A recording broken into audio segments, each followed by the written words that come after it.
আসসালামু আলাইকুম। তোমরা সবাই কেমন আছো? হ্যাঁ, আমি ভালো আছি। আশা করি তোমরা সালামের উত্তরটা সবাই আমাকে দিবা। আজকে ইফতারি করার পর খুব ঝাল জাতীয় কিছু খাইতে মনে চাইলো, তা আমি কি করলাম, সেহেরির জন্য কিছু ভর্তা আইটেম তৈরি করলাম। প্রথমে টমেটো ভর্তা বানায়া পাকঘরে আমি বেগুন ভাজা শুরু করলাম।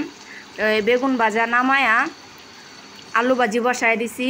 তা আলু ভাজি চুলায় বসাই দিয়া আমি ঘরে বেগুন ভাজা নিয়ে আইসা শুকনা মরিচ, কাঁচা পেঁয়াজ, ধনেপাতা দিয়া সরিষার তেল দিয়া ভর্তা মাখানোর সময় এত সুন্দর ঘ্রাণ, বিশ্বাস করবো না তোমরা। যারা যারা আমার মতো ভর্তা পাগল তারাই শুধু ভর্তার মজাটা বুঝবা।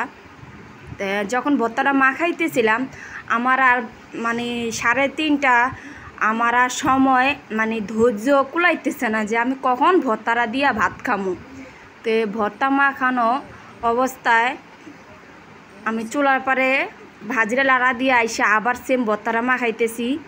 মাখায়া শেষ হওয়ার পর ভাজিটা একটু হালকা করে ঝোল দিয়া ধনেপাতা টমেটো দিয়া লাড়াচাড়া দিয়া ডাক্কা আবার আমি ডিম সিদ্ধ করছিলাম, কাঁচা পেঁয়াজ, ধনেপাতা, শুকনা মরিচ দিয়া সেমভাবে ডিম ভর্তা বানানো শুরু করি। তা ডিম ভর্তা যখন মাখাইতেছিলাম তখন ভাবলাম যে আসলে আমার মেয়েটা তো এরকম ঝাল ভর্তা দিয়া ভাত খেয়া রোজা রাখতে পারবে না।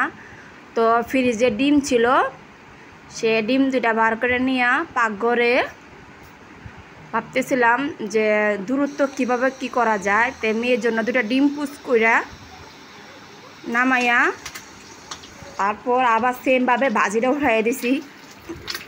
যেহেতু ভাজিটা নামায়া কাজ করছি, ভাজিটা এখনও হয় নাই, তার জন্য ভাজিটা ঢাইকা দিয়া আমি ঘরে সব কিছু গুছাইয়া মেয়েকে নিয়ে আমি খেতে বসে গেছি। কারণ ভর্তা এতটাই ঘ্রাণ আসছিল আমার আর সময় 1 সেকেন্ডও মনে চায় নাই যে আমি দেরি করি। মেয়ে নিয়ে আমি খাইতে বসছি। বিশ্বাস করবা না, ভর্তাগুলো এত মজা হয়েছিল, তোমরা মনে চাইলে